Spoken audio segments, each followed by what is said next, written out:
Alors bonjour à tous, aujourd'hui nous continuons notre lecture de la Bible à la lumière de la tradition de l'Église et nous en sommes rendus à la deuxième partie du chapitre 21 du livre du Deutéronome et nous allons voir divers préceptes dans cette vidéo sur plusieurs chapitres avant d'arriver au testament de Moïse. Donc comme toujours avant de démarrer, nous remercions les éditions Ansiguier devenues Mediapol d'avoir mis à notre disposition ces textes qui nous permettent de faire ces vidéos et nous nous remettons entre les mains de notre Seigneur.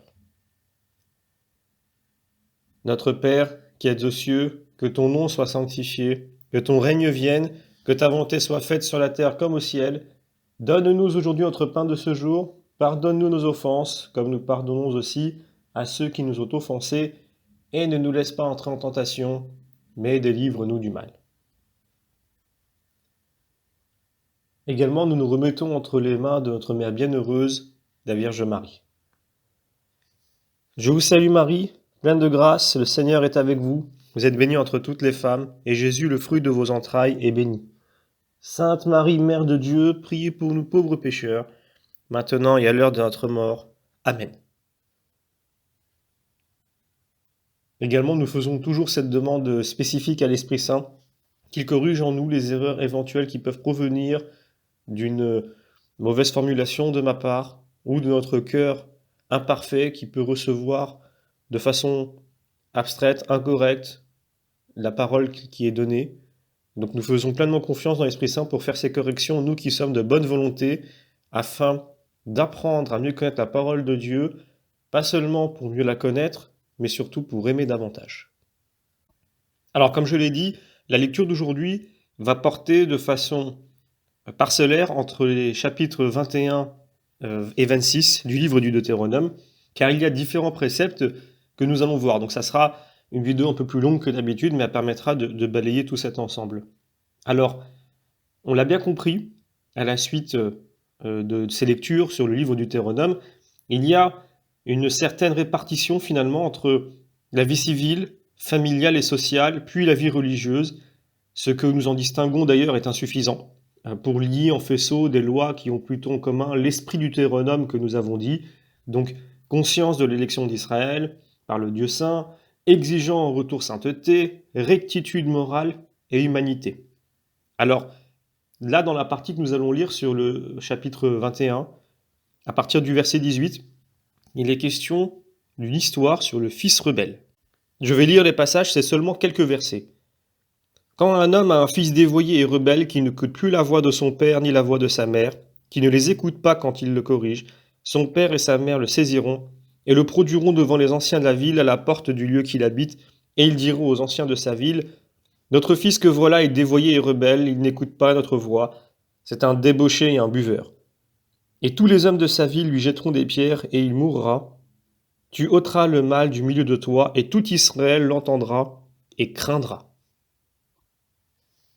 Alors ici, il y a beaucoup de textes parallèles déjà d'une part, mais surtout, le grand nombre des proverbes, donc le livre des proverbes, touchant au respect filial, tient à l'importance de cette vertu, si naturelle dans la vie des peuples, mais a fortiori encore pour Israël, dont le Dieu s'est fait le Père, rendant ainsi filiale la religion tout entière.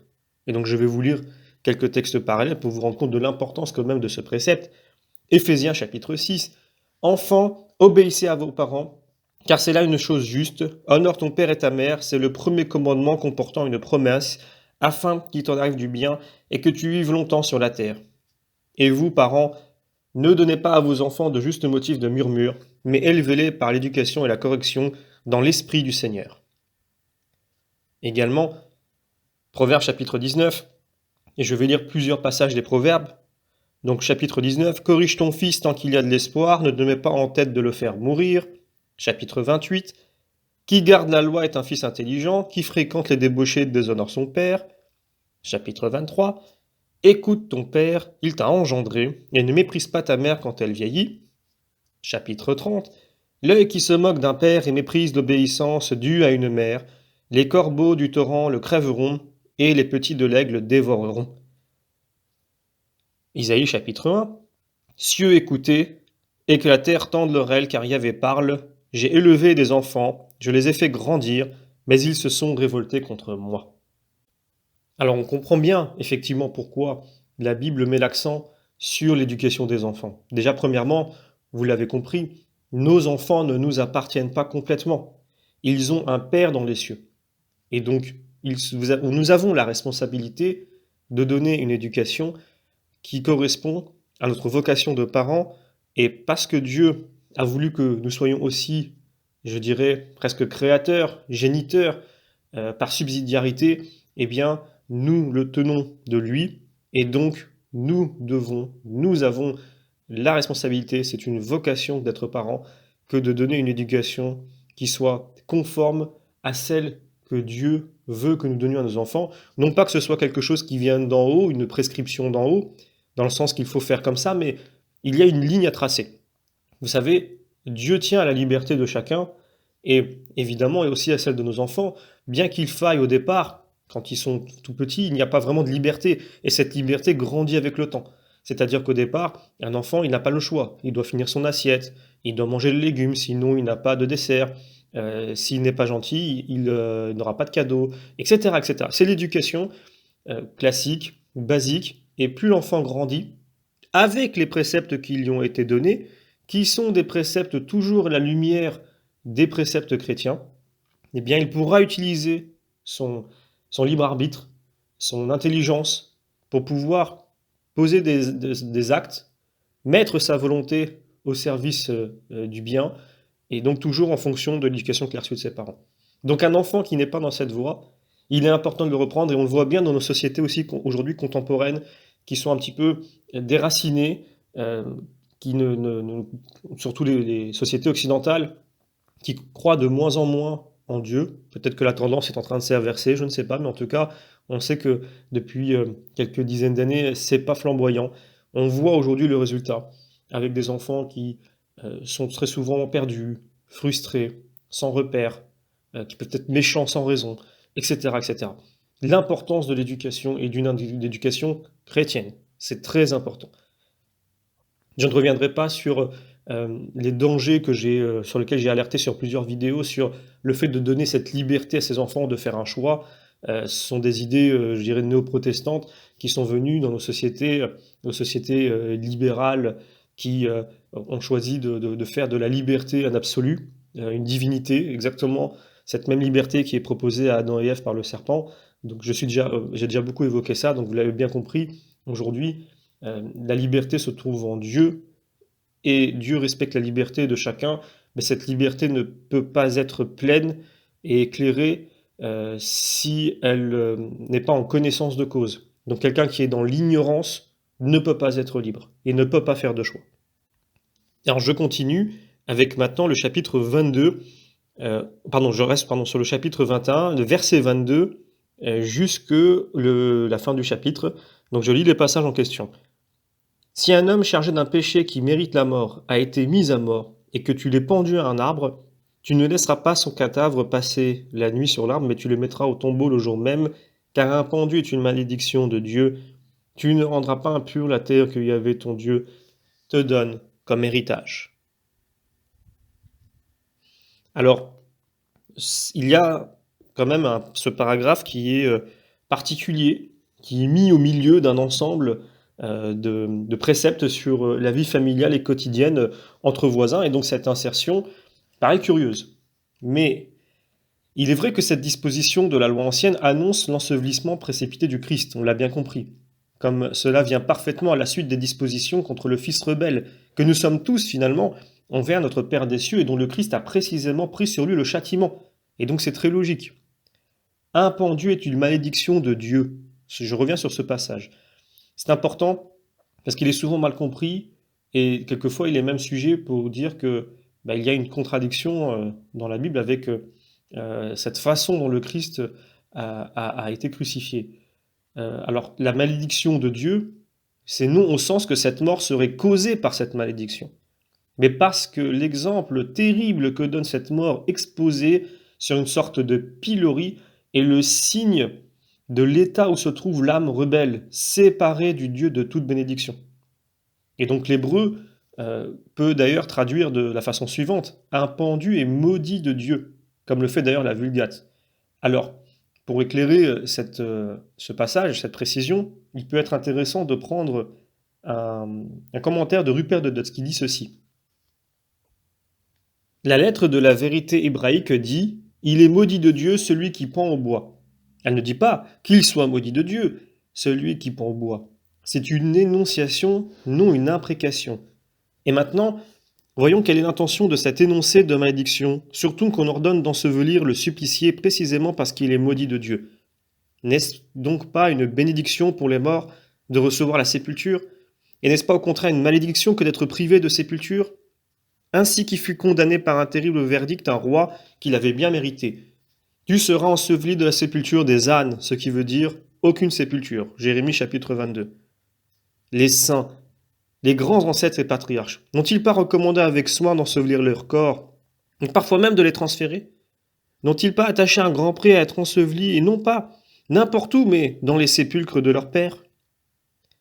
Qu'il est donc admirable et antique, le dessein de notre crucifié qui, si longtemps avant de venir, donna ce précepte d'ensevelir son corps, si bien que le commandement écrit pour lui seul profita à tous les crucifiés. Car il était licite au bourreau de laisser sans sépulture et de jeter aux chiens un homme lapidé ou égorgé. Pour les seuls crucifiés et à cause du juste qui serait un jour crucifié, la loi prophétique, écrite du doigt de Dieu, interdit qu'on leur refuse la sépulture.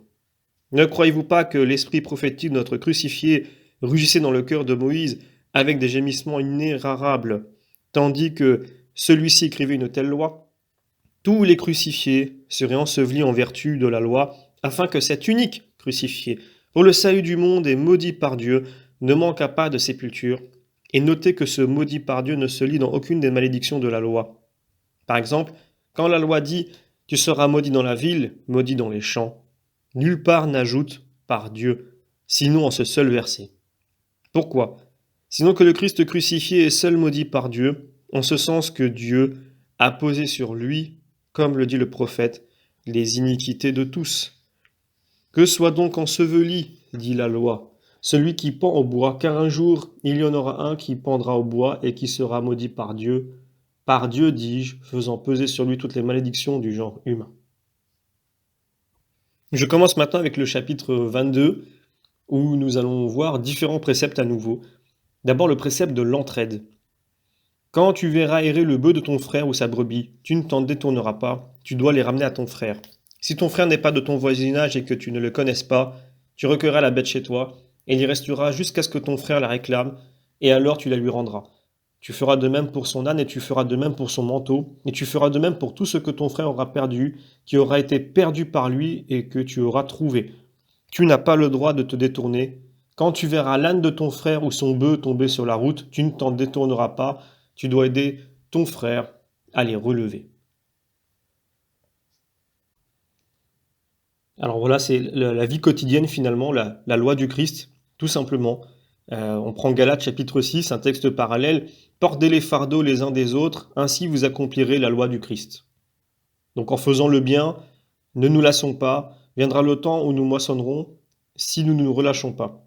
Donc pendant que nous avons pour nous le temps, faisons du bien à tous et surtout à ceux qui sont nos proches dans la foi.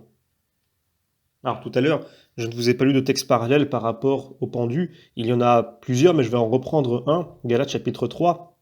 Le Christ nous a rachetés de la malédiction de la loi, étant devenu pour une malédiction, car il est écrit « Maudit quiconque pend au bois », afin qu'en Jésus-Christ la bénédiction d'Abraham parvienne aux nations et que par la foi nous recevions l'Esprit qui a été promis. Je continue avec le verset 5 du chapitre 22. « Une femme ne portera pas un habit d'homme et un homme ne s'habillera pas d'un vêtement de femme. Quiconque fait cela est en abomination pour Yahvé ton Dieu. » Alors évidemment ici, c'est ce qui va à l'encontre de la nature finalement, tout simplement. Puisque finalement se travestir, parce que c'est ce dont il est question ici, c'est aller contre ce que Dieu a fait, la création telle qu'elle a été faite. Alors il y a un texte parallèle, en Romains chapitre 1, « C'est pourquoi, dans la ligne des convoitises de leur cœur, Dieu les a livrés à l'impureté, de sorte qu'ils déshonorent leur propre corps. Ils ont changé la vérité de Dieu contre le mensonge.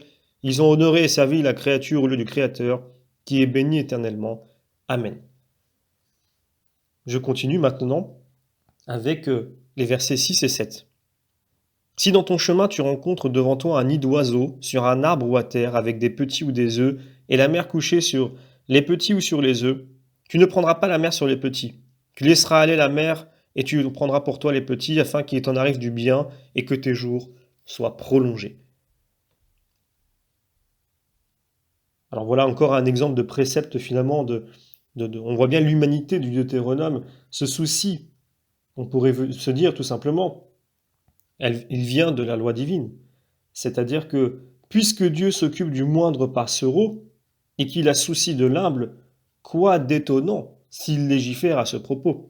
On pourrait se dire, mais bon, s'occuper d'un nid d'oiseau, mais oui, mais Dieu s'en occupe. Donc, nous devons nous en occuper, et donc forcément, ce tout petit précepte qui semble banal, eh bien, vient de Dieu. Donc aujourd'hui, c'est pour cela que sur certains sujets comme l'écologie, on voit qu'il y a beaucoup évidemment de partis pris, il y a des lobbies qui s'en mêlent, des idéologies, tout n'est pas clair, puisqu'on a vraiment l'impression des fois d'avoir des injonctions contradictoires. Quand on essaye de faire de l'écologie, on se rend compte que c'est devenu plus un combat idéologique que la volonté de prendre soin finalement de ce que Dieu a créé. Donc si aujourd'hui nous n'avons pas la volonté de prendre soin, si nous ne voyons pas dans même un nid d'oiseau la création de Dieu et l'importance que Dieu peut en donner, eh bien il est quand même difficile d'avoir un regard qui soit objectif sur la façon de faire de l'écologie et donc de la faire non pas par idéologie, non pas pour mener un combat parce qu'on s'ennuie et qu'on a envie de saupoudrer sa conscience, non pas parce qu'on a des intérêts privés ou qu'on servirait des lobbies, non pas parce qu'on voudrait gagner des élections, non pas parce qu'on voudrait bien paraître devant les hommes pour se racheter une crédibilité, mais tout simplement parce que quand je vois un nid d'oiseau, je vois la création de Dieu, je vois la main de Dieu et je sais que pour Dieu, ce tout petit oiseau a une importance. Évidemment, il ne peut pas avoir l'importance que moi j'ai aux yeux de Dieu, mais ce petit oiseau a une importance. Et rien que pour ça, eh bien, je vais y prêter attention et je ferai ce qu'il faut pour préserver la création de Dieu. Voilà l'écologie, je dirais que dont parle le pape François d'ailleurs dans son encyclique, et c'est important de toujours mettre, même sur des sujets qui peuvent paraître très en vogue ou très, je dirais, un sujet d'actualité, il faut toujours mettre la lumière de Dieu parce que le sujet en soi n'est pas forcément mauvais ou n'est pas forcément inintéressant. Il peut être important, mais il manque la lumière de Dieu et c'est la lumière donc des Écritures. Et donc c'est à nous, en tant que chrétiens, d'apporter cette lumière pour permettre que ce sujet soit, je dirais, euh, pris dans la juste mesure. Alors évidemment, en texte parallèle, vous vous souvenez tous du passage en Matthieu chapitre 10, où il est écrit euh, deux passereaux ne se vendent-ils pas un as? Et pas un d'entre eux ne tombe sur la terre sans la permission de votre Père. Quant à vous, même les cheveux de votre tête sont tous comptés. Ne craignez donc pas, vous valez beaucoup plus que des passereaux. Alors je continue, je prends maintenant les versets 9 à 11, qui concernent les mélanges indus. Tu ne sèmeras pas dans ta vigne une autre plante, car toute la récolte sera interdite. Ce que tu auras semé est le fruit de ta vigne. Tu ne laboreras pas avec un bœuf et un âne ensemble. Tu ne t'habilleras pas d'un tissu fait de plusieurs matières, de laine et de lin réunis. Alors, ce passage pourrait nous dire, mais quel est l'intérêt finalement? Pourquoi est-ce que Dieu se mêlerait ou donnerait des précisions de cet ordre-là? C'est quelque chose qui peut paraître anodin. Aujourd'hui, tout le monde porte des vêtements faits de plusieurs matières. Aujourd'hui, tout le monde fait des récoltes en mélangeant finalement les graines qui sont plantées. Euh, Pourquoi ne pas labourer un bœuf avec un âne? Pourquoi? Quelle est la raison? Alors, c'est assez simple, on l'a vu déjà dans des chapitres précédents. Si vous voulez, ces mélanges-là, il ne faut pas oublier que Dieu est en train d'éduquer un peuple jeune, un peuple bébé dans la foi. Et donc, pour qu'il comprenne les choses spirituelles qu'il ne voit pas, il doit passer par les choses matérielles. Et donc, quand Dieu a fait la création, il a séparé. Cette séparation, c'est vraiment une résultante de l'œuvre divine dans la création. Et c'est d'ailleurs ça qui est à l'origine de la création. On le voit bien à chaque fois, Dieu sépare. Donc, mélanger, mener à la confusion, désagréger, c'est jouer finalement le jeu du malin. Et je vais prendre un commentaire de Saint Grégoire de Nice à ce sujet. Mais avant ça, je vais vous relire un passage que vous connaissez en Genèse chapitre 1. Je vais en prendre deux.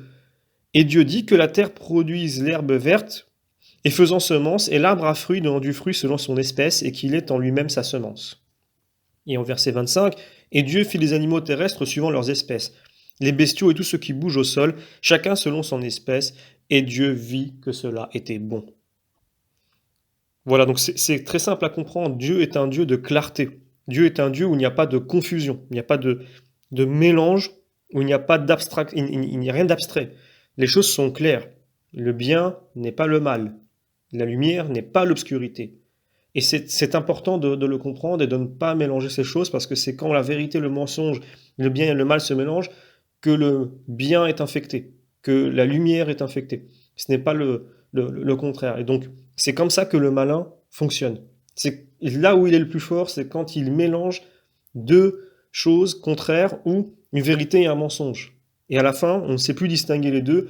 Et en Dieu, il n'y a pas de mensonge. En Dieu, il n'y a pas d'obscurité.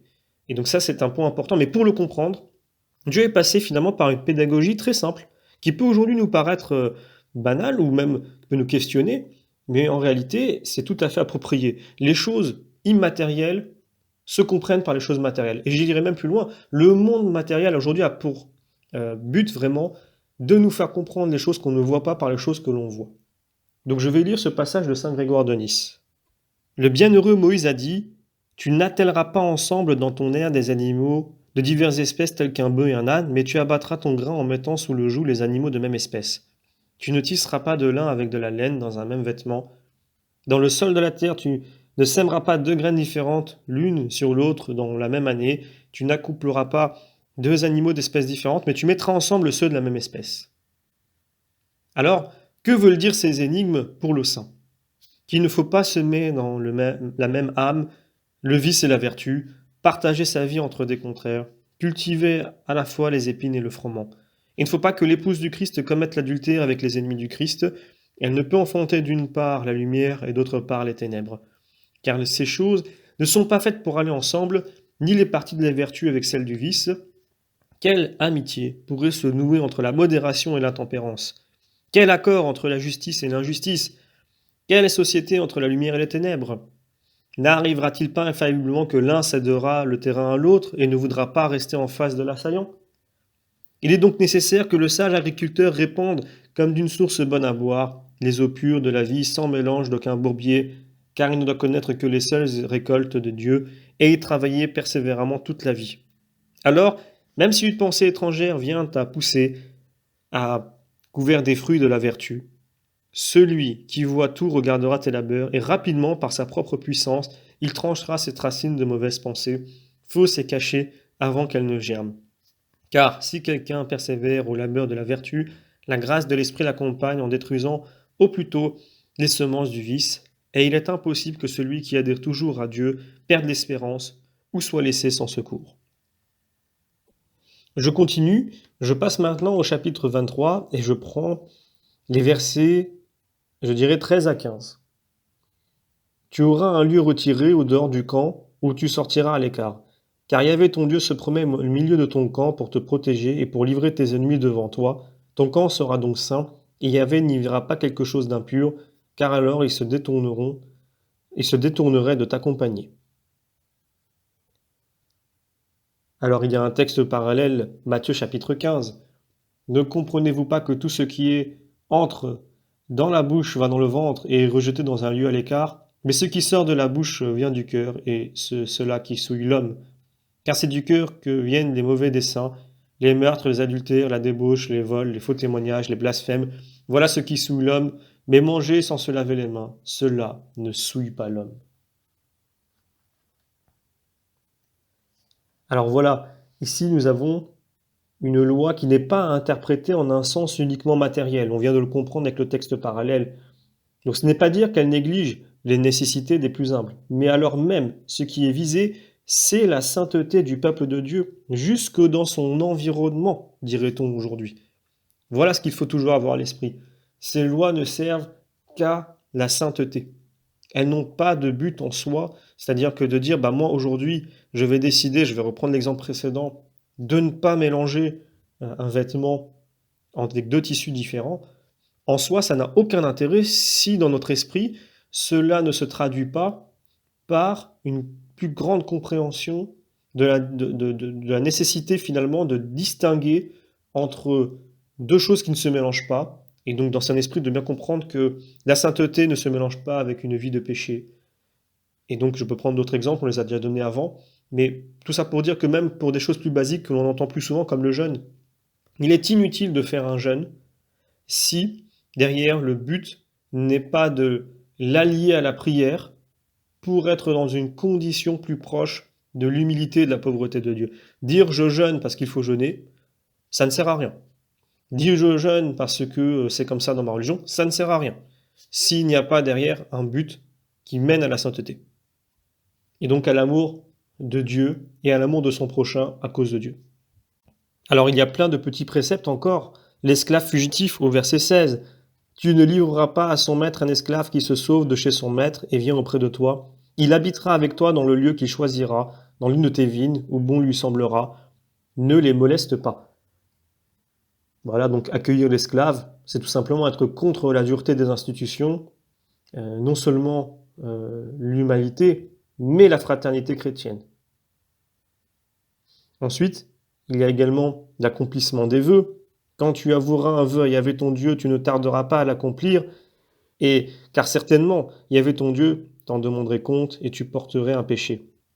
Mais si tu t'abstiens de faire un vœu, ne te porte pas au péché.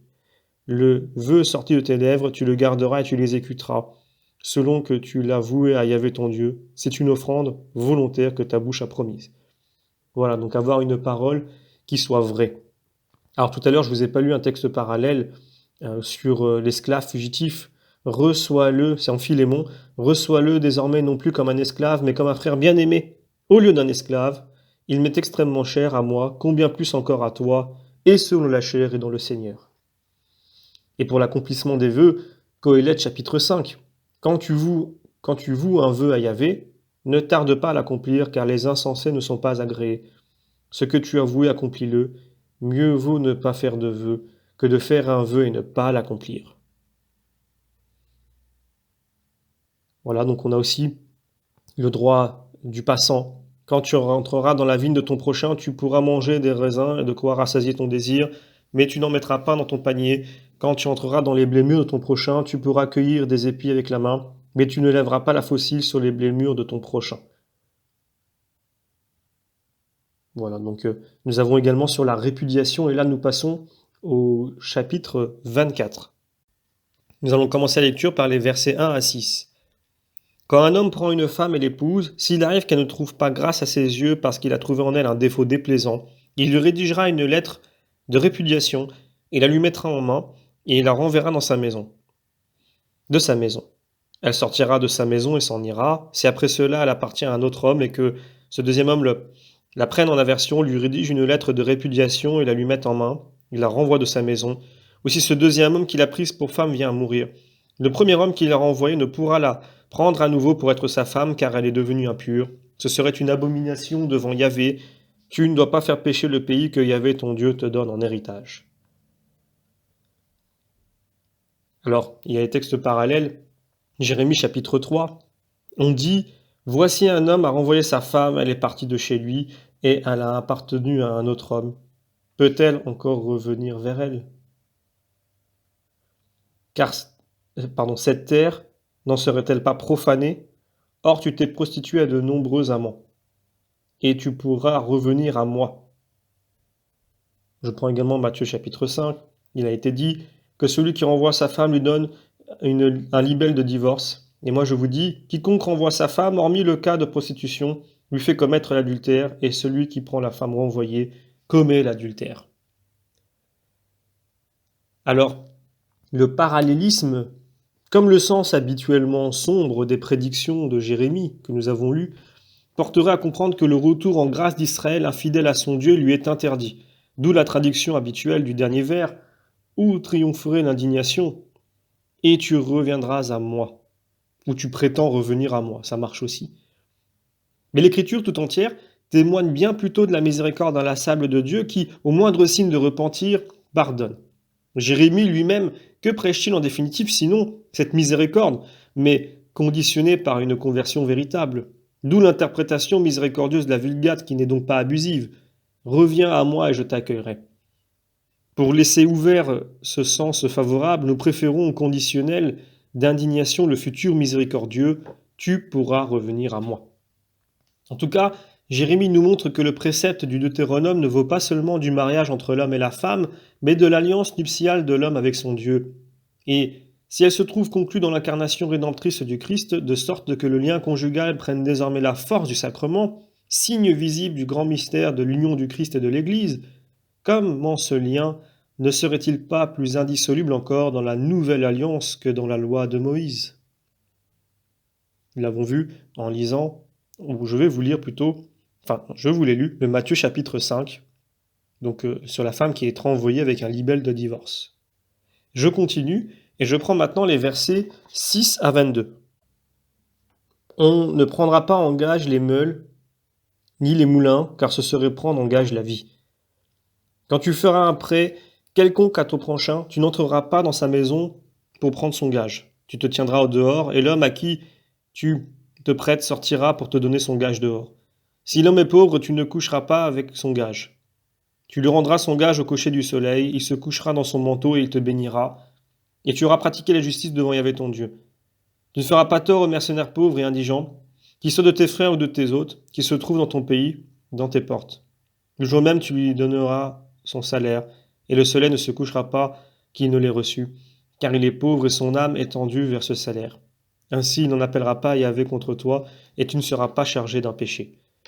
Les pères ne seront pas mis à mort pour les fils, et les fils ne seront pas mis à mort pour les pères, mais l'homme sera mis à mort pour son propre péché. Tu n'infléchiras pas le jugement de l'étranger ni de l'orphelin, et tu n'en prendras pas en gage de vêtements de la veuve. Souviens-toi que tu as été esclave en Égypte et que Yahvé ton Dieu t'a libéré de ce pays. C'est pourquoi je te commande d'agir ainsi.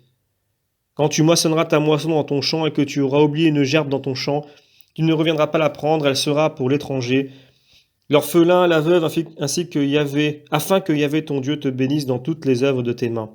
Quand tu secoueras ton olivier, tu ne repasseras pas prendre les fruits restés sur l'arbre, ils seront pour l'étranger, l'orphelin et la veuve. Quand tu vendangeras ta vigne, tu ne grappilleras pas ensuite le reste, sera pour l'étranger, l'orphelin et la veuve. Et souviens-toi que tu as été esclave au pays d'Égypte, c'est pour cela que je te commande d'agir ainsi. Alors, aujourd'hui, on parlerait, en lisant cela, de législation sociale. Mais ce souci du pauvre et de l'étranger est de toute l'Écriture, du Pentateuque aux prophètes, aux sages, au Nouveau Testament. Je lirai quelques textes parallèles. Et donc ici, au Deutéronome, revient par 2 fois le leitmotiv « Souviens-toi que tu as été esclave en Égypte ». Difficile de ne pas oublier dans la prospérité les difficultés passées, mais qui demeurent présentes à ceux qui n'en sont pas sortis. Je vais lire quelques textes parallèles. Jérémie chapitre 22. Malheur à qui bâtit sa maison sur l'injustice et ses chambres hautes sur l'iniquité, par le travail de son prochain qui lui sert pour rien, ou qu'il frustre de son salaire. Tu n'as Dieu ni de cœur que pour ton profit. Jacques chapitre 5. Voici le salaire de vos moissonneurs, dont vous les avez frustrés, clament, et les cris de ces moissonneurs sont arrivés jusqu'aux oreilles du Seigneur Sabaoth. Voilà, Zacharie chapitre 7, ainsi parle Yahvé Sabaoth, rendez un jugement juste et que chacun ait pour son frère loyauté et miséricorde. Ne faites pas de procès à la veuve, à l'orphelin, à l'étranger, aux pauvres, et ne méditez pas dans vos cœurs le mal contre vos frères. Alors je vais revenir aussi un peu plus sur les versets 19 à 22 que j'ai lus, sur la moisson et le champ, où Dieu dit que quand tu secoueras ton olivier, tu ne repasseras pas prendre des fruits restés sur l'arbre, ils seront pour l'étranger, l'orphelin et la veuve, quand tu vendangeras ta vigne, tu ne grappilleras pas ensuite, etc. Alors il y a un texte parallèle, et puis je vais le commenter. Voici, toutes les âmes sont à moi, l'âme du Père et l'âme du Fils sont à moi, l'âme qui a péché, c'est elle qui mourra. Le Fils ne portera pas les crimes de son Père, et le Père ne portera pas le crime de son Fils. La justice du juste sera sur lui, et l'impiété de l'impie sera sur lui. Alors, La reconnaissance de ce que la culpabilité a de strictement personnel, puisque c'est le degré de conscience et de la liberté qui mesure cette culpabilité, intervenant ici au milieu de cette législation sociale, met par avance en garde contre certaines généralisations, faciles mais abusives, sur la culpabilité collective. Si toute faute a un retentissement collectif, qui l'aggrave d'autant, on ne peut en conclure que chacun soit directement et automatiquement condamnable des fautes commises par les autres, et de toutes les déficiences des institutions. Cette délimitation de notre propre culpabilité, nécessaire à une bonne santé morale, ne nous empêche pas évidemment de prendre volontairement en charge ce qui ne va pas de par le monde et d'essayer de l'améliorer. D'ailleurs, c'est au sens où l'entendait Dostoïevski, ou au sens où le Christ, qui est agneau de Dieu, sans nulle culpabilité, n'en a que moins pris en charge, n'en a que mieux pris en charge la responsabilité de tous les péchés du monde et de leur châtiment. D'ailleurs, sur le texte d'Ézéchiel que je viens de lire, où il est écrit « Toutes les âmes sont à moi », ici encore, nous traduisons « nefesh » par âme, sans qu'il puisse y avoir danger de tomber dans un dualisme que soupçonnent les exégètes. Bien à tort, la plupart du temps, car le langage de la Bible est rarement du genre philosophique, où l'ambiguïté serait en effet à éviter. En tout autre genre littéraire, le mot âme, si naturel à la poésie autant qu'à la religion, présente le grand avantage de rappeler la hiérarchie entre le corps et l'âme, plus nécessaire en un monde tenté par le matérialisme, et convient en tout cas parfaitement lorsque c'est Dieu qui parle. Je passe maintenant au chapitre 25, et je lis les 3 premiers versets. « Quand il y aura une querelle entre 2 hommes, ils se présenteront en jugement, et on les jugera, on déclarera juste le juste, et on déclarera coupable le coupable, et si le coupable mérite la flagellation, le juge le fera jeter à terre et battre en sa présence d'un nombre de coups qui répondent à sa faute. On n'ira pas plus loin que 40 coups, de peur que si l'on continuait, la flagellation ne devienne trop grave et que ton frère ne soit avili à tes yeux. » Alors, nous avons un texte parallèle, Matthieu chapitre 5. « Fais un accord avec ton adversaire au plus vite pendant qu'il est avec toi sur la route, de peur qu'il ne te livre au juge et le juge à l'exécuteur, et que tu sois jeté en prison. Amen, je te le dis, tu ne t'en sortiras pas que tu n'aies payé le dernier quadrant. » Alors, ce texte de Deutéronome, c'est le même respect de la dignité humaine que dans la loi en faveur des captifs, que nous avons vu au chapitre 21.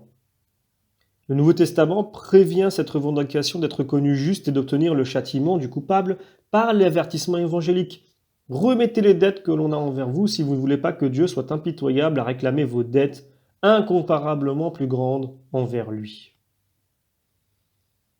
Je continue, je prends un verset qui est isolé, le verset 4. « Tu ne muselleras pas le bœuf qui foule le blé dans l'air. » Alors, on a un passage parallèle dans 1 Corinthiens chapitre 9. Il est écrit dans la loi de Moïse « Tu ne muselleras pas le bœuf qui foule le grain. » Est-ce des bœufs que Dieu se préoccupe, ou bien parle-t-il entièrement pour nous? Oui, ce fut écrit à cause de nous, car le laboureur doit labourer dans l'espérance, et celui qui foule le grain doit fouler dans l'espérance d'en recueillir le fruit. Si nous avons semé pour vous des biens spirituels, est-il extraordinaire que nous recevions de vous des biens matériels? Cependant, nous n'avons pas usé de cette liberté, nous préférons tout supporter plutôt que de créer le moindre obstacle à l'évangile du Christ. Alors, comme le dit saint Théodoré de Cire, l'apôtre a donné le sens spirituel de ce commandement. Le sens littéral est plein d'humanité, car il serait injuste que l'animal qui se fatigue à labourer la terre ou à fouler le grain n'ait aucune part à la récolte. Alors évidemment, quand saint Paul dit ici « Est-ce que Dieu s'occupe des bœufs ?» Évidemment que Dieu n'a pas écrit la Bible pour les animaux, mais en tout cas, Dieu a soin de toutes ses créatures, toutes, sans exception. Et donc, évidemment que ce texte, la Bible n'est pas, comme je l'ai dit, la Bible n'est pas écrite pour les animaux, mais ce passage manifeste parfaitement ce que j'ai dit juste avant, à savoir que les choses matérielles servent à comprendre les choses spirituelles, et c'est ainsi que saint Paul a pris cette analogie, plutôt cette allégorie, par rapport à ce verset-là, qui est un petit peu, je dirais, isolé tout seul comme ça au milieu. Ensuite, nous passons au verset 5 à 10, où il est question de la loi du lévirat. Quand des frères habitent ensemble et que l'un d'entre eux meurt sans avoir de fils, sa veuve ne pourra devenir la femme d'un étranger au dehors. Son beau-frère viendra vers elle et la prendra pour être sa femme, et il remplira envers elle le devoir de beau-frère. Et le premier-né qu'elle enfantera naîtra au nom du frère mort, afin que son nom ne soit pas éteint en Israël. Si l'homme ne veut pas prendre sa belle-sœur montera à la porte vers les anciens, et elle dira, mon beau-frère refuse de relever le nom de son frère en Israël, il ne veut pas remplir envers moi son devoir de beau-frère. Les anciens de la ville le convoqueront et lui parleront, il comparaîtra et dira, je ne veux pas la prendre. Alors sa belle-sœur s'avancera vers lui à la vue des anciens, elle lui ôtera du pied sa sandale, il crachera au visage, il lui répondra en disant, voilà ce que l'on fait à l'homme qui ne rebâtit pas la maison de son frère. Et le nom dont on l'appellera en Israël sera maison du déchaussé. Donc cette loi du Lévirat est intervenue dans la génération du Christ, puisque Ruth en a fait l'expérience, et je vais rappeler ce passage en Ruth chapitre 4. Autrefois en Israël, les rachats ou les échanges se faisaient ainsi. Pour conclure toute affaire, l'un ôtait sa sandale et l'attendait à l'autre. Tel était le témoignage en Israël. Celui qui avait le droit du rachat dit donc à Boz, acquiert pour toi. Et il ôta sa sandale. Et Boz dit aux anciens et à tout le peuple, vous êtes témoins aujourd'hui que j'acquiers de la main de Noémie tout ce qui appartenait à Elimelech et tout ce qui appartenait à Kilion et à la femme de Malon, afin de relever le nom du mort sur son héritage, et pour que le nom du mort ne soit pas retranché d'entre ses frères et de la porte de son lieu d'origine. Vous en êtes témoins aujourd'hui. Et tout le peuple qui était sur la porte, ainsi que les anciens, répondirent, nous sommes témoins. Et que Yahvé donne à cette femme qui va entrer dans ta maison d'être, comme Rachel et comme Léa, qui toutes les deux ont bâti la maison d'Israël. Que ta force grandisse en Israël et que ton nom soit proclamé à Bethléem, et par la descendance que Yahvé te donnera de cette jeune femme, que ta maison soit comme la maison de Pérec que Tamar enfanta à Juda. Alors je vais prendre un commentaire de saint Théodoré de Cire. Pourquoi la loi ordonne-t-elle de cracher au visage de l'homme qui ne veut pas épouser la veuve de son frère mort sans postérité? La loi veut imposer l'amour fraternel sous peine d'infamie. Il serait plus noble que les vivants prennent l'intérêt du mort par affection, mais tous ne respectent pas cette loi de nature. Je continue, je prends maintenant les versets 13 à 16 qui vont concerner la disparité des poids. Tu n'auras pas dans ton sac un poids et un poids, le grand et le petit. Tu n'auras pas dans ta maison un épha et un épha, le grand et le petit. Tu auras un poids égal et juste et un épha égal et juste, afin que tes jours se prolongent sur la terre que te donne Yahvé ton Dieu, car ils font une abomination devant Yahvé ton Dieu, tous ceux qui pratiquent ces fraudes, tous ceux qui font une injustice. Il y a évidemment un texte parallèle, Matthieu chapitre 7. Ne jugez pas afin de ne pas être jugés, car selon le jugement que vous aurez jugé, on vous jugera, et avec la mesure dont vous aurez mesuré, on vous mesurera. Et pourquoi vois-tu la paille dans l'œil de ton frère alors que tu ne reconnais pas la poutre dans le tien? Ou bien, comment dis-tu à ton frère, laisse-moi enlever la paille de ton œil, et voici, il y a une poutre dans le tien? Hypocrite, enlève d'abord la poutre de ton œil, et alors tu verras à enlever la paille de l'œil de ton frère. Alors, cet appel à la justice, dans le Deutéronome, complète les prescriptions des chapitres 16, 17 et 19 que nous avons vus. Il vaut non seulement dans les transactions matérielles, mais dans les jugements de l'esprit. L'Évangile le montre encore mieux en détectant d'où vient que nous sommes si sévères pour le prochain. C'est qu'infestés nous-mêmes du mal, nous réagissons d'autant plus vivement. Ce qui ne serait pas mauvais si, faisant alors un retour sur nous-mêmes, nous commencions par nous corriger de ce qui nous choque si fort seulement quand nous le voyons chez les autres. Je continue. Je prends maintenant les versets 17 à 19. Souviens-toi de ce que te fit Amélec pendant le voyage lorsque tu sortis de l'Égypte. Comment il te rencontra en route et tomba sur toi par derrière, sur tous ceux qui étaient épuisés derrière toi. Et toi, tu étais fatigué et sans force, et il n'y eut aucune crainte de Dieu. Quand Yahvé ton Dieu t'aura donné du repos, t'ayant délivré de tous tes ennemis d'alentour, dans le pays que Yahvé ton Dieu te donne en héritage pour le posséder, tu effaceras la mémoire d'Amalek de dessous le ciel, ne l'oublie point. Alors, je vais simplement prendre ici un texte parallèle de Rupert de Dutz. Donc, nous ne donnons pas cette réitération de l'anathème sur Amalek, puisque Nous l'avons déjà expliqué auparavant. Mais ici, Robert de Dutz met en rapport la faute d'Amalek et ses conséquences lointaines. Je lis le commentaire. Souviens-toi de ce que t'a fait Amalek quand tu étais en route sortant d'Égypte, comment il t'a assailli et frappé, quand tu étais accablé de fatigue et de faim. Il n'a pas craint Dieu. Donc quand le Seigneur ton Dieu t'aura donné le repos et t'aura soumis toutes les nations qui sont autour de toi sur la terre qu'il t'a promise, tu effaceras son nom de dessous le ciel. Il y a là un commandement très grave contre Amalek, aussi bien dans ce chapitre du Deutéronome, veille à ne pas oublier, que dans l'Exode où nous lisons, écris cela dans le livre pour qu'on en garde mémoire et transmets-le à Josué. J'effacerai la mémoire d'Amalek de dessous le ciel, c'est à Saül que revient l'exécution de cet ordre, quand le Seigneur lui dit « J'ai tenu le compte de tout ce qu'Amalek a fait à Israël, comment il s'est opposé à lui sur la route, après la sortie d'Égypte.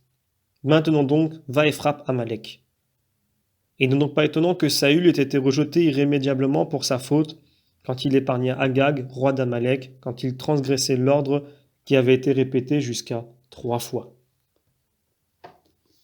Je prends maintenant le dernier chapitre, chapitre 26.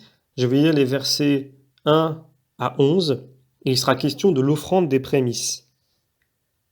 Quand tu seras entré dans le pays que Yahvé ton Dieu te donne en héritage, que tu le posséderas et y demeureras, tu prendras des prémices de tous les fruits de la terre où tu entres, du pays que Yahvé ton Dieu te donne, tu les mettras dans une corbeille et tu les porteras au lieu que Yahvé ton Dieu aura choisi pour y faire habiter son nom.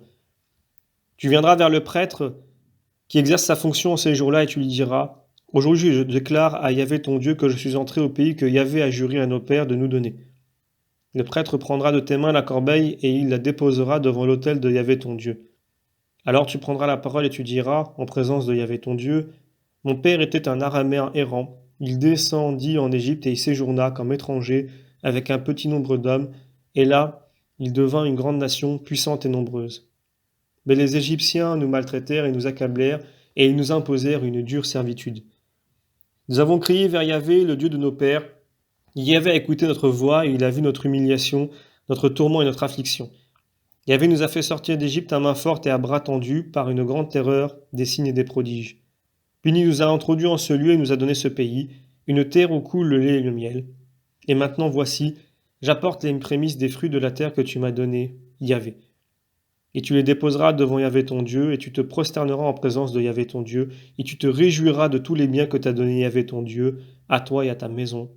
Et le Lévite et l'étranger qui sont au milieu de toi se réjouiront avec toi. Alors, ici, nous avons cette offrande des prémices qui nous rappelle que tout vient de Dieu, le Créateur. Il est donc naturel de le reconnaître au sens d'en prendre connaissance et de l'en remercier par l'offrande soit des premiers-nés, soit des prémices de la récolte. Nous avons vu aussi ces versets. Le prêtre prendra de tes mains la corbeille et la déposera. J'apporte les prémices et tu les déposeras. Ces deux versets ne sont pas forcément contradictoires, ni l'ordre du rite inversé, comme si l'offrande était 2 fois présentée par le donateur d'abord, puis par le prêtre. Bien plutôt convient-il de comprendre que ce rite relève du seul ministère du prêtre.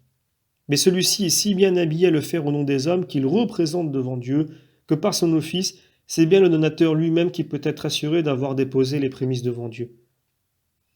Au verset 5 et 10, nous lisons « Tu diras ». Des paroles accompagnant le rite qui est si naturel, reconnaissance au Créateur de sa bénédiction, manifestée par la fécondité de la création, le chargeant d'une signification nouvelle, historique cette fois.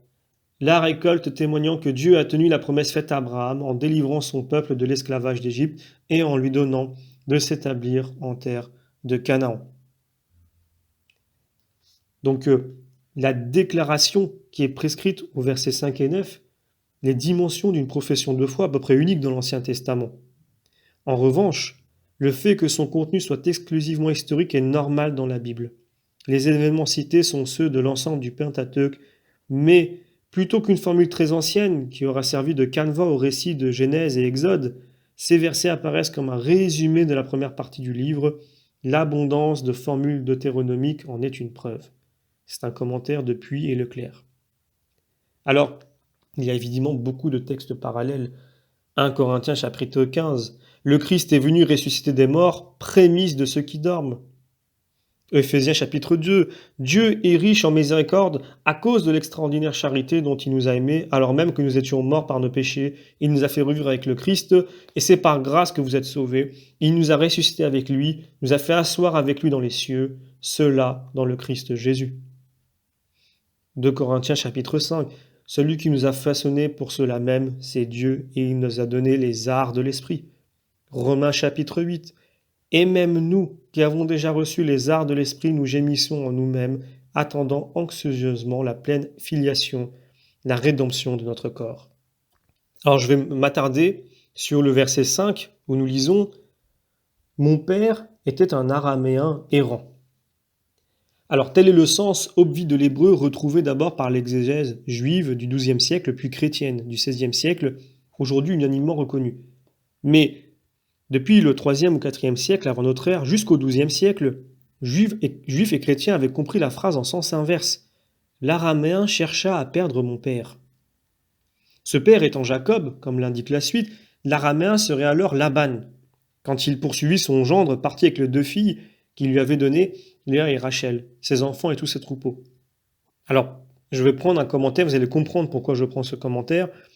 C'est un commentaire de Dreyfus qui, dans son introduction générale, nous appelle à appliquer, à pratiquer nous-mêmes cette valeur qui est importante dans ce verset, qu'il faut bien expliquer. Donc je lis son commentaire.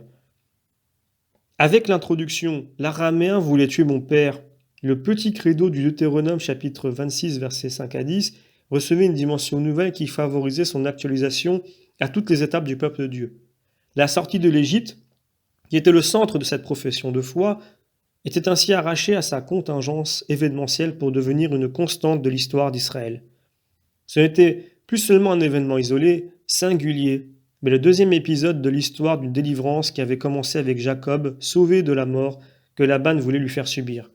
Cette présentation peut s'appuyer sur le Pentateuque lui-même où l'on discerne un parallèle voulu entre Jacob et Laban d'un côté, Moïse et Pharaon de l'autre.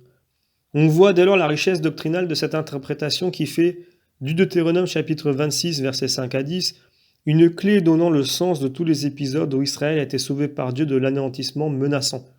Ce titre est exprimé en clair dans la Haggadah pascale, dans une phrase qui figure dans le texte le plus ancien que nous possédions. Car ce n'est pas un seul homme qui s'est dressé contre nous pour nous exterminer, mais dans chaque génération se sont levés des hommes pour nous exterminer, et le Saint, béni soit-il, nous a délivrés de leurs mains. Cette phrase permet d'actualiser la célébration pascale de la sortie d'Égypte. Les épreuves actuelles ne sont que les dernières en date d'une longue série de malheurs qui ont commencé avec Jacob notre père. Dieu nous sauvera comme il l'a toujours fait, et ce salut est le gage du salut définitif que nous attendons. Ainsi peut être exécutée cette prescription très ancienne de la Haggadah pascale, déjà reproduite dans la Mishnah. Dans chaque génération, tout homme doit se considérer comme étant lui-même sorti d'Égypte. Alors je terminerai encore sur 2 derniers points. Donc pour résumer un petit peu ce Deutéronome chapitre 26 sur les 11 premiers versets, il faut toujours se rappeler que dans la vie spirituelle aussi, il y a des prémices qu'il ne faut pas oublier d'offrir. J'ai lu tout à l'heure quelques textes parallèles. Celle du Christ, on est le gage, l'exemple du premier fruit. Et de notre affiliation à Dieu, nous avons reçu les prémices par le don du Saint-Esprit. Et de ce fait, les chrétiens eux-mêmes sont devenus prémices de la nouvelle création. Jacques le dit bien, c'est parce qu'il l'a voulu qu'il nous a engendrés par le Verbe de vérité, afin que nous soyons un certain commencement de ces créatures. Et je termine avec la conclusion de ce discours. En ce jour, Yahvé ton Dieu te commande d'accomplir ses préceptes et ce droit. Tu les garderas et les accompliras de tout ton cœur et de toute ton âme. Tu as reçu de Yahvé aujourd'hui la promesse qu'il sera ton Dieu, et en échange, tu marcheras dans ses voies. Tu garderas ses préceptes, ses commandements et son droit. Tu écouteras sa voix. Et Yahvé a reçu de toi en ce jour la promesse que tu seras son peuple particulier, comme il te l'a dit, et que tu garderas tous ses commandements. Et en échange, il t'élèvera au-dessus de toutes les nations qu'il a faites, par la gloire, par la renommée, par la majesté, et tu seras un peuple saint pour Yahvé ton Dieu, comme il te l'a dit. Évidemment, il y a plein de textes parallèles. 2 Corinthiens chapitre 1, dans le Christ Jésus, toutes les promesses de Dieu sont oui. 2 Corinthiens chapitre 6, ainsi Dieu l'a dit, j'habiterai en eux et je m'y promènerai, et je serai leur Dieu, et ils seront mon peuple. Puisque nous avons ces promesses, mes bien-aimés, Purifions-nous de toute souillure de la chair et de l'esprit, réalisant notre sanctification dans la crainte de Dieu. Voilà, donc c'est la conclusion de tout ce second discours, après tous les rappels de la loi que nous avons vus depuis le chapitre 12, et qui le remet dans la perspective constante du Pentateuque tout entier, donc aussi des deux testaments, l'alliance offerte par Dieu qui fait d'Israël un peuple saint, consacré à Yahvé et béni de lui. Je vous remercie pour votre patience pour cette longue vidéo, ainsi que pour votre fidélité, vos encouragements, vos commentaires, et je vous donne rendez-vous pour la prochaine vidéo. Et nous allons commencer un nouvel arc qui va du Deutéronome chapitre 27 au 34, où il sera question du testament de Moïse.